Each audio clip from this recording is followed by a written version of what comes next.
Over the Line Extra, your weekly Galway GAA podcast with Ollie Turner and Sean Walsh in association with Seymour's Lochray.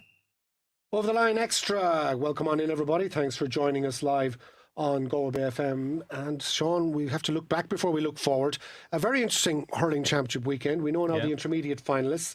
That'll be some battle between Killimer and Mealy Kirkcourt. We know how much they love each other, so that's going to be a great intermediate final. It is, and I suppose there at the start of the year, if you remember, the East Galway clubs were really up in arms over the proposed at the time possibilities of restructuring the championship. But it's good to see the two Eastern clubs in it. Now listen, before we go anywhere, we have to say our best wishes to Niall Fleming, who picked up that bad injury during the course of the game.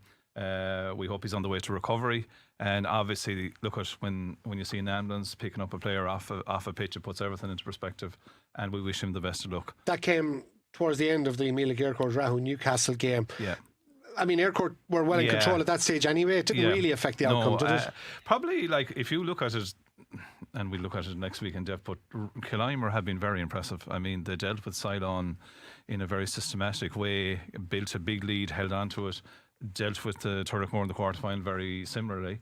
Probably Aircourt have been better tested in the sense that the Abbey-Knockmoy games and last Sunday's game against Rahone Newcastle, it was 117-112.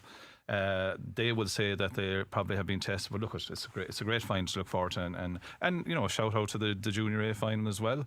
You have Ballygare and Scahan and Montpellier Mylock there as well. They'll be on together, will they? Could be a double header as well next weekend, we expect. A couple of playoff matches this weekend as well, starting tonight.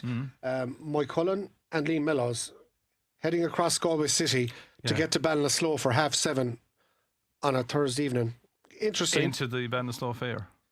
Oh, it's beautiful, isn't it? Now look we need a programme for this, but there is a lack of infrastructure in Galway. Let's call it very straight. In terms of the Ballinasloe venue, which is a great venue, but it's the only floodlit venue that can take a crowd. Well, for Michael and Mellows, it's a nonsense. For Michael and Mellows, it's the other end. Does it have to be played tonight? I don't know. My understanding, the other one is Saturday, isn't it? They originally were fixed for Tuesday night and Thursday because of the football, maybe. Yeah, whatever. So one is tonight, one is Saturday. But look at whether it is or isn't. My Cullen, they had a fantastic start to the championship.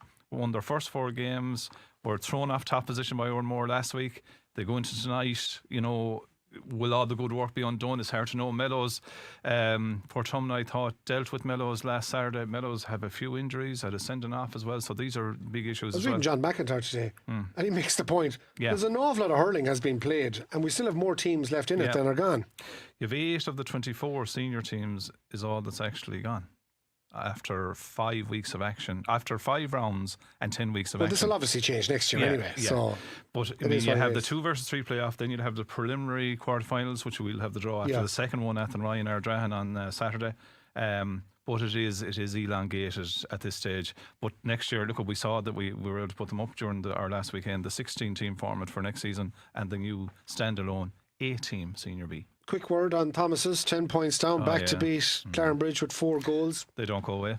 I mean, they're not gone. Not at all. By any manner of means. And look, we talked about the defeat to Turlough here in the last few weeks. That they're now in the quarterfinals. Look at the fourths in the quarterfinals. Straight, you have St Thomas's, Sarsfield's nip and tuck game with Turlough, right? Lochray, Tommy Larkins. But we do know after this weekend that the preliminary quarterfinals will be between, on one side, Clarenbridge, Turloughmore, Capatagal and Craughwell will be playing. The teams on the other side of the draw come from the B, Oranmore, Mary, Portumna, and the winners of tonight's game between Mike Cullen and Mellows and Athenry and Ardrahan. Like it's a proper championship starting now, really, when you think about it. We have to talk football. Time to welcome in our special guest for this week, former Galway centre back Diarmuid Blake. Hi, Diarmuid. Hey guys, how are you getting on?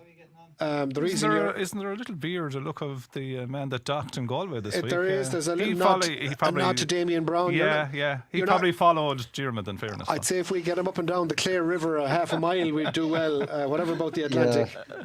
No, I wouldn't chance water. I stay on the land if I can. Jimmy, the reason you're on is that extraordinary result last week, which I think you kind of preempted when you asked me about the relevance of the Anadown versus Barna fixture to Barna. So Milltown, let's wind it back. Diarmuid plays with Milltown. Yeah. They had their chance to beat Clare Galway, a couple of late frees. It ended in a draw, and then all the drama in Tuam Stadium. Michaels won, and we knew that if Anadown won by 12 points, Milltown were knocked out, and they won by 12 points with the last kick of the game. I mean, what was the feeling in Milltown last Tuesday night? Were you kind of a sense of foreboding that Anadown were going to do it? Yeah, it was a real interesting situation because after the game against Clare Galway, we had two chances to win the game, which we missed two frees. But so even after the game, we still kind of thought we had enough done. And then there was two results, Tuam versus Corofin. So if Corofin bet Tuam, we were through. And if Anadown lost by or won by more than 12 or more, we were through. So the chances were looking good for us. So I think we even we had training fixed for the Tuesday night originally, and then we kind of cancelled it once the first result didn't go our way. So and even on the other side, I think it was St. Michael's, they got a late couple of scores against Monavea, and if they lost, we probably would have went through as well. So there was a lot of permutations on it. Yeah, it was just the perfect set of results that knocked you out at the end. But I suppose that was the championship. You look back on it, the draw with Carlastrand may have cost you. Obviously, the draw with Clare Galway did in the end. But it is over a 5-game period, Diarmuid. So I suppose you can't have too many complaints.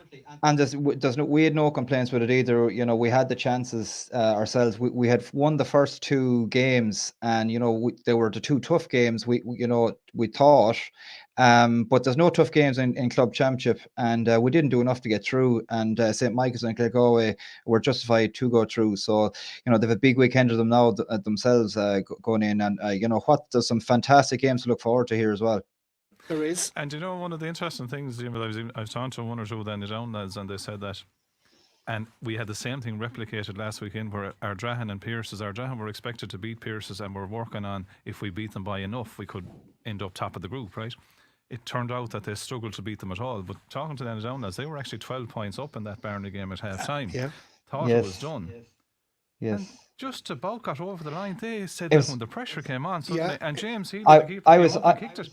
Yeah, and I was at it, and it was so people left at half time, and I was going to leave myself. I said I'll wait another 10 minutes, but it was amazing what pressure does. When that 12 point came, they never went 13. It was 11-12, 11-12, and right at the end, Barna come up and get a score, and I couldn't believe it. I said, "Geez, we might even sneak through here." But they deserve to go through with their performance, but it was just at the last skin of their teeth they got through. Yes, pressure. It's just amazing things like. Yeah. So let's look at the weekend's fixtures then, and obviously for Anadown, they'll be looking at Damien Comer to try and lead the line for them. He's their main man.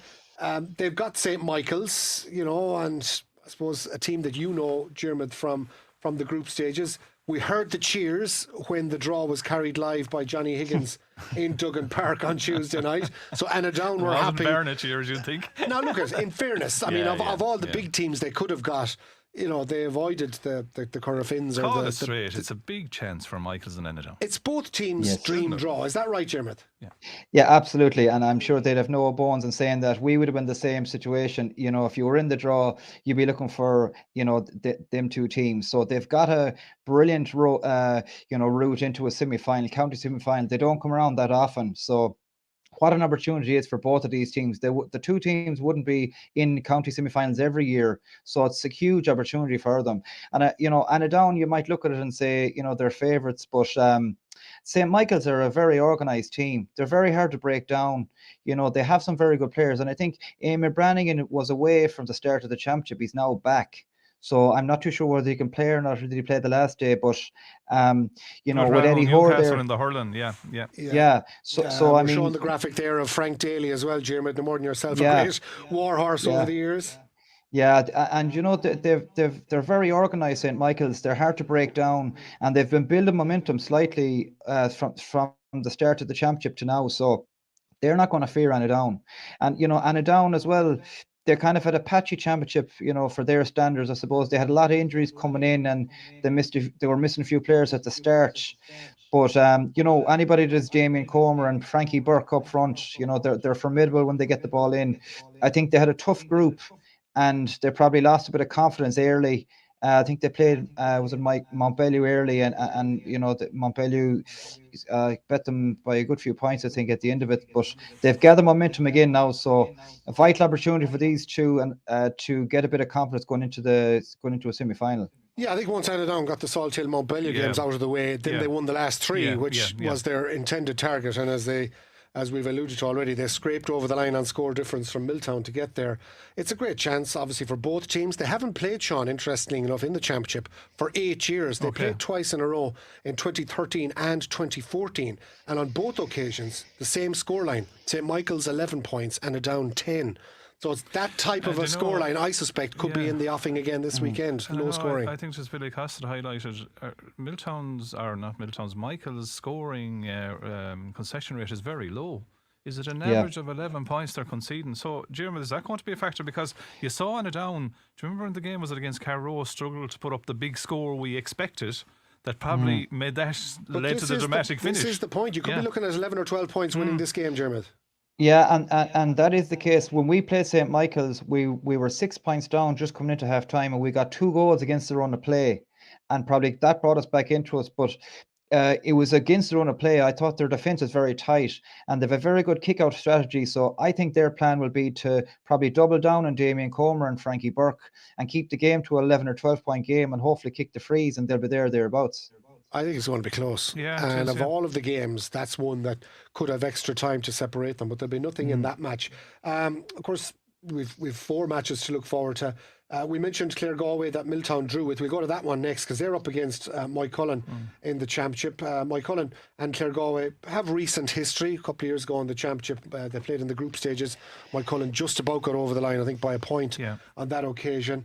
Like Moycullen, the obvious favourites, Diarmuid, but having seen Clare Galway against Milltown, I thought at their best they look really, really good. And then they completely went out of the game in the last 10 minutes when Milltown put on the bit of a squeeze and they looked quite average.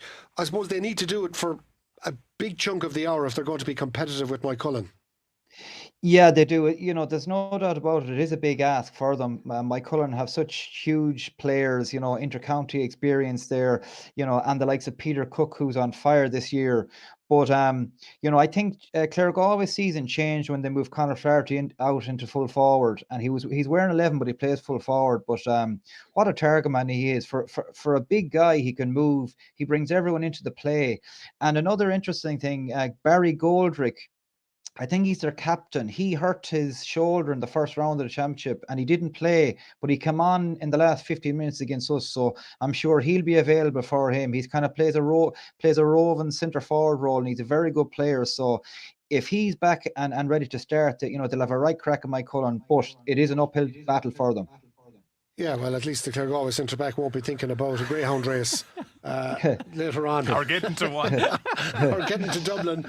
So maybe his mind for Peter Divley was gone off the game for the last couple of minutes. But it's a mix of new, isn't it, for Clare Galway? Like and look at Danny Cummins has come back mid-championship as well. But when you look at the core of the team, I mean, the Conor Campbells, the Jack Glynns, like Jack Glynn is still only 22. Like there's maybe if they're missing something, it might be a few 28, 29-year-olds, Jim. Would that be fair to say?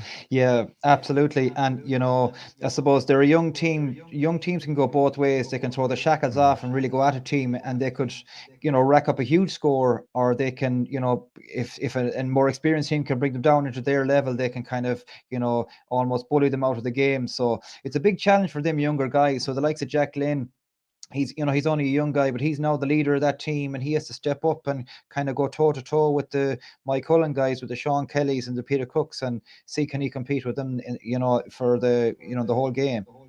Well, ultimately what cost Clare Galway a top spot in that group was losing 1-8 to 1-5 to St Michael's first day out. 1-5 was never going to get it done in a senior championship, so they're going to have to somehow find their scoring boots. Flaherty will have to be playing out of this world, but are we all agreed Mike Cullen will just have too much? Did Mike Cullen take a day off as well the last day? Seemed to rest a few lads. There's no Ended doubt. up with a draw. So look at, I mean, looking in from the outside, Mike Cullen and Mountbellier look to be the two teams. Corofin slightly tucked in behind them. Would that be? And we've Salthill and Tuam to talk in a moment, but let's go straight to Mountbellier, Moylock and Corofin, Diarmuid, because this is the dream draw for every other club in the championship, is it not? Yeah, absolutely. But Kieran Malloy's injury to Corofin is a huge one for them, because I would sure he'd probably be one of the guys that'd be picking up Patrick Kelly for Montbellew. I've been at a few of the championship games this year, and I think Patrick Kelly, probably with Robert Finnerty, but Patrick Kelly is probably edging it as the most informed player of the championship. I've thought, and even from looking at Galway, I think he's the most improved player in the year, and he's played the best football in club championship since he's come out of the Galway setup. So I think Kieran Malloy's injury is going to be huge for Corofin. It's a huge loss for them. But on the other side, then Ian Burke is kind of coming back. He's coming on the last few games. People forget he was an All-Star 2 years ago. What a player he can be. Martin Farrer inside as well as moving well. So, you know what Corofin. You can never write Corofin off at any level. So they probably Montbellew are favourites, but there could be a sting in Corofin yet. Yeah, I'm sure Montbellew would have fancied a handier quarter-final if there's such a way, because the way they're going now, they could end up having to beat Corofin, Mike Cullen and maybe Salthill to win a county championship. So that's a pretty tough ask for a team going for back-to-back. But, I mean, you've seen them. Are Montbellew the best team in the county right now, Diarmuid? Yeah, the scary thing with Montbellew, I was at the Salthill game, and I thought Salthill played really, really well that game. But anytime the game was in the melting pot, Montbellew just put the foot down and went 4 or 5 points up. I think they're playing within themselves even still. That game against Salthill, Billy Mannion was only a sub, came on at half time. So they just look like a team that have a lot in the tank. And that's the scary thing for other teams still in the championship. I just think John Daly is a real leader there. He'll keep the guys grounded. Their panel is full of county players, and even Barry McHugh, who's an ex-county player, is playing very well and moving well. So, they are going to be off their beat. Michael Daly, though, from what I hear, is going to struggle to be back for this year's championship. So that will be a loss to them. And I'd say they thought that he would be back, but whereas I think his knee isn't improving as much as he would like. So he'd be a big loss to them. Although, Sean, I would say sometimes having a definitive he's gone for the year can kind of focus the minds. And they've played 5 rounds now without him. Correct, Sure, look, is it Aaron McHugh, Shane Morden as well, who were playing last year's county final and are not getting in? So there's a small little bit of change as well. But I suppose if you look at Corofin as well, I mean, you're talking about here, Liam Silk, say Dahi, Burke, Lundy. I'm just thinking off the top of my head. Are now Dylan Kenny. The team sheet. Oh, sorry. Yeah. It's a fair bit of a change too, Diarmuid, isn't it? They're missing there is. There and big players now, Yeah, and Tony Gill is playing in the forwards now this year for them, who's kind of all his life playing in the back. So they're probably trying to find a few players. I think Mike Farrer, I think, is back training, but I don't know will he be starting. So, they will be looking to the likes of Martin Flather and Dylan Kenny inside. Dylan Kenny's gone into the corner panel the last year or two. He looks very sharp in there. So, he's really their go-to man inside, which is a change from a few years ago. You talk about the Galway panel, Pádraig Joyce staying for another 3 years. I think most were kind of thinking, it might be a 1 or maximum 2. So that's a big commitment from him. He'll be at these games as well, and I'm sure there's be an opportunity for a few players. Everybody seems to be saying since the All-Ireland Diarmuid that Galway need to find a couple of players. Will he find a couple in this Montbellew Corofin game? Oh, absolutely. I think Pádraig should be getting on the phone to Ian Burke for one anyway. I just think for a guy, he's still only 28. He'd be a guy you'd be bringing in. Martin Farrer is a guy you'd probably have a look at. I suppose that with Montbellew, there's 5 Montbellew lads. Actually, Barrett from Montbellew midfield, very impressed with him over the last few years as a club player. He stands out. He's an athletic player. He looks like a guy that could run up and down Crow Park. He's the right build for it. So he's a guy I'd like to be keeping an eye on this weekend to see can he push it up to the Corofin lads, the likes of Steed for midfield for Corofin. That'll be a good battle there. Are you expecting Montbellew to win? But I get the feeling you wouldn't be at all surprised if Corofin won.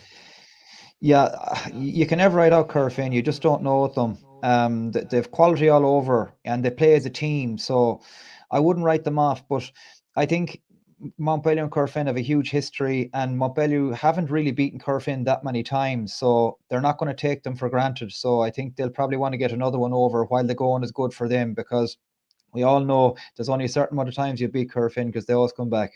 This is 3 in a row, Sean, but there is a sense that this is a generational Montpellier Mylock team. There is, and even as we said earlier on, I saw them early on. I thought the thing that really struck me about them was their composure. Like there was, and maybe the way last year ended, as well as in terms of the kind of final and the fallout and all of that. That can also serve to quickly educate club players to what's needed at the higher level. And I thought they played with a great composure. I thought they were awful patient in the way they build up. But what they have as well, we haven't even mentioned Owen Finnerty, for instance. Like they have a forward line that most club teams are trying to fill a forward line, aren't they? Whereas with Montpellier, they have a lot of options. They have plenty of options, yeah. Yeah, I think with Barry Kelly, he plays a kind of a central role. It's a place I'd like to see him playing more for Galway as well. I think he's a revelation the last 18 months. The way he plays, he's getting goals now Kelly, for fun. He just cuts through them. He'll take awful Martin. He's 6'4", can run. He has everything. So, I think he could be the difference the next day. Right, Corfin by 6 points then in that quarter-final. Diarmuid Blake's name beside that. What is really intriguing for me though, Diarmuid, is the Salthill Knocknacarra Tuam Stars game. And I don't know, there's something about Tuam building as well, and this could be the game of the weekend. I think so. And Tuam, when they were playing Mike Cullen, I think they were caught by surprise at how good Mike Cullen were, and they got a 6 or 7 point beating that day, and I think it wasn't really going to form, and I think they've gone back and licked their wounds, and they won't fear Salthill at all. I think they play in a county final, was it 2011, 2012, and Tuam were favourites that day and Salthill came out on top. So there's never much between these two teams. I have to say Robert Finnerty along with Patrick Kelly though is in super form. He's just gliding over the ground. He's going to take a lot of marking. But then when you look at Tuam, you have the all-reliable Jamie Murphy. I don't know how he does it. He's 37, 38, and he's still the main man. He's phenomenal player, some phenomenal service for Tuam. I have to say, he's in great shape and scoring for fun. Yeah, it'd be great to see him get to another county semi-final, but I think this is going to be a very, very close game. People are saying Salthill would be favourites, but I wouldn't be writing off Tuam at all. Am I right in saying Tuam haven't conceded a goal yet in the championship? I think so. Yeah. That's a fair. Well, Dara Forkin has been on 2 of our teams of the week, including the opening round against Letchermore and goals are huge commodities in games as that, and particularly look at. We were laughing when I was coming in and saying there's no tables today on the podcast. In other words, the group stages are now over. This is now knockout stuff. Yeah. So if you can stop. No more than Milltown and Tuam, or Michaels and Tuam, if you have a very good defensive record, but particularly if you don't concede goals, you're in with a chance, aren't you?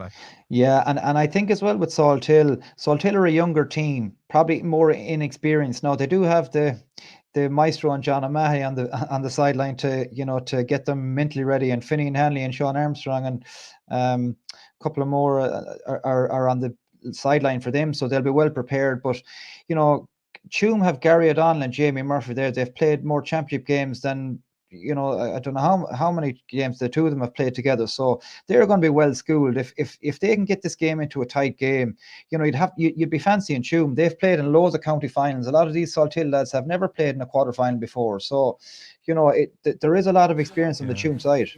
But you'd have to say, isn't these the games now that you would bring O'Mahony in for?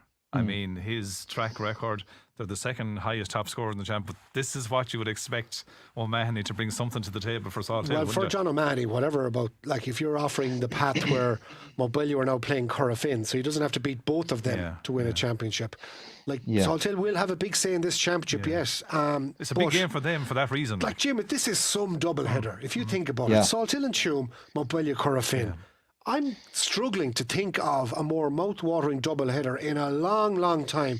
If anything is right, there should be north of 3,000 people in Tuam Stadium this Saturday. Oh, there should, of course. And if you think Salthill and Montpellier was the first game, and it was a game that was on at the start of the about 6 or 8 weeks ago, and I made it my business. I had to go to that game because it was such a mouth-watering I want to see. And so are these two games on. It's unbelievable. But Salthill that day, I was very impressed with them. I just went down to see how they'd play. They're young, athletic. They were playing against a very good Montpellier team now, who were probably a step ahead of them at the time. But I have a feeling Montpellier would have learned a lot from that game. How to play. Real seasoned, playing against a real good seasoned team. So. I think they're going to have a really good chance of getting to a final if they do get over Tuam. But there is a banana skid there in Tuam. I don't think there'll be much in this game at all. Tuam will be fancying themselves. Anyone down in Tuam, they were talking it all week. Are really looking forward to playing Salthill. So I can't wait for that game. Well, it's beautifully set up. The two matches on Sunday in Pearse Stadium, of course, will be followed by the draw for the semi-finals at around about 5:15. So we'll know the pathway for 4 of the 8 teams to the possible county final by the end of business on Sunday. Diarmuid, we do have 2 very important intermediate semi-finals split, one Saturday, one Sunday as well. We'll start with Saturday, Ilan Oran against Kilconnelly. The Aran Islands with Stephen Joyce have been very impressive. A high-quality match against Micheál Brannock. And then for Kilconnelly to come back from the dead, having been in control against Glenamaddy, they showed great heart as well. So you're literally a couple of miles from the Kilconnelly border. They must be really excited as well about, the chance of having a tilt at the Aran Islands and 60 minutes from a county final. Yeah, I would give Kilconnelly a great chance in this situation. Again, that Kilconnelly team, a lot of them guys would have played senior football a few years ago, so they're very experienced. Paul Mannion is absolutely flying it. And they also have Niall Daly. They have 2 really good quality players. Sean McKern for Ilan Oran, I don't think he'll be back yet. I think he's not too far away, but he won't be back. Kilconnelly, after Glenamaddy, they won that game with 13. They were down to 13 men for the last 10 minutes of that game or 15 minutes of that game, and they got a draw out of it and won it in extra time. So that what a tonic that is to go into a semi-final. I wouldn't write Kilconnelly off at all. I think they've an absolutely fantastic opportunity, a seasoned team. So I'll be watching this really closely. I'd nearly tip Kilconnelly to come out of this one. You have to tip Kilconnelly, really. You're not going home through the Aran Islands today. But that's a kind of that result though was a kind of a character defining one, wasn't it? As Diarmuid said, like going down to 13, staying in it to get to the end of the game, like that's the type of thing you could hear a manager referring to in the dressing room. But having been 6 up, Diarmuid, and then watch that lead whittle away, a couple of men sent off. They were losing the head, 2 points down. You're saying, "Oh well." You could walk away from it. Of course. Those are the moments. Quickly, Diarmuid, we'll talk about the last of the intermediate semi-finals on Sunday. Dunmore McHale's a bit like Clymer in the hurling. There's so many parallels, isn't there? It's incredible. On a mission, having butchered the intermediate championship 12 months ago. They see now an opportunity of getting back to the final. But I tell you what, if people are talking about Dunmore being 4-1 on to beat Corofin, I'm not so sure. Dunmore might have their work cut out. But are they obvious favourites, Diarmuid?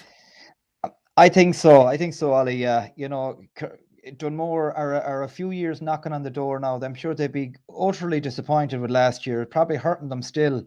And what an opportunity they have to get back into it. It's Corofin's second team. We all know the talent on Corofin. I played a junior game, I think was it Corofin's 4th team there about a year ago, and they had lads playing that had county middles, so at senior level. So they've bundles of talent at all age groups. But you'd have to fancy Dunmore. It's time for them to step up now and try and get to this final. They were so close last year. I think they have a Corofin man, Gareth Delaney, training them, so he'll have all his homework done. So you'd have to, think that Dunmore would have enough to get over Corofin's second team. Should be interesting, though. The interesting thing about a second team, and I know, say in the hurling, like our own club has a second team. I know, say Castlegar went down last weekend. Crowell were in it. I think was it 2.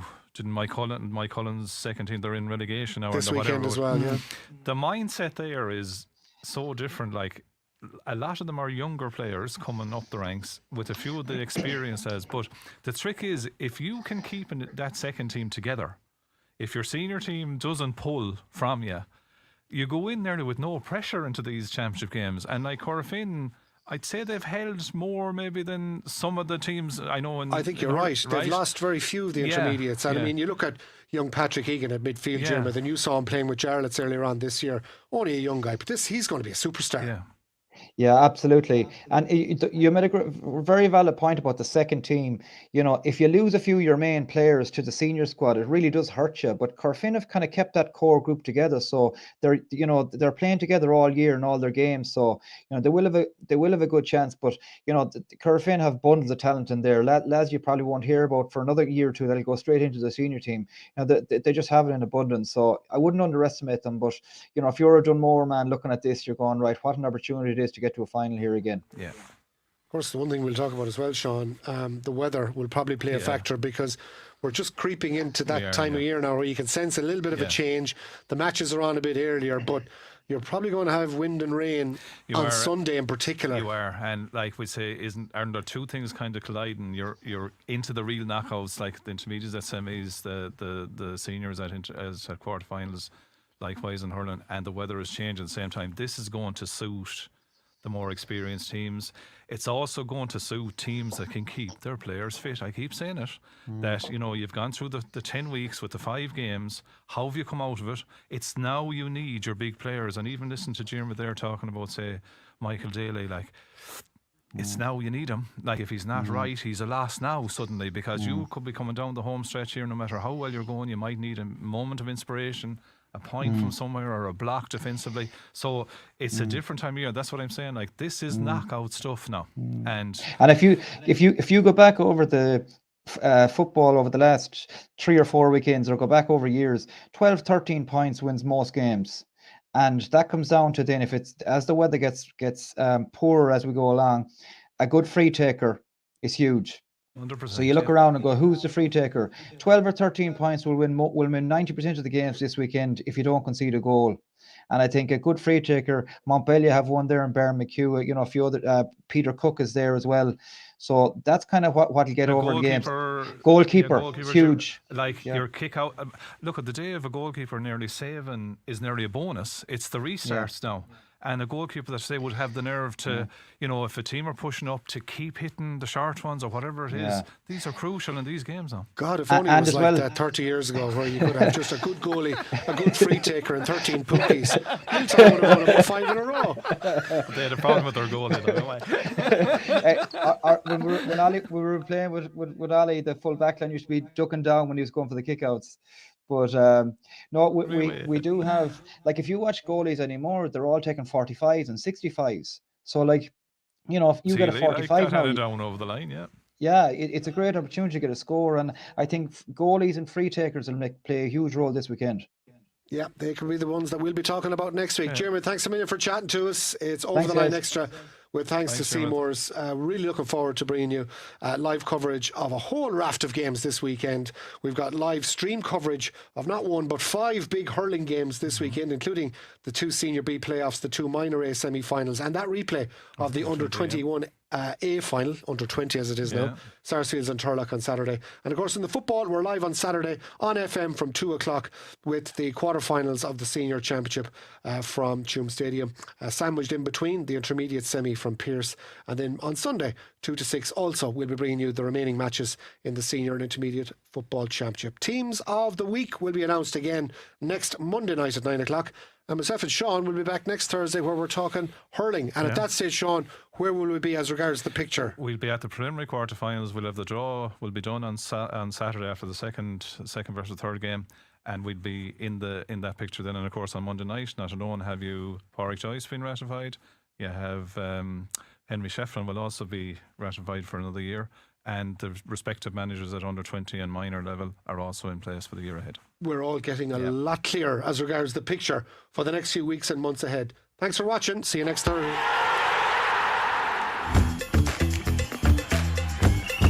Over the Line Extra, your weekly Galway GAA podcast with Ollie Turner and Sean Walsh in association with Seymour's Loch Ray.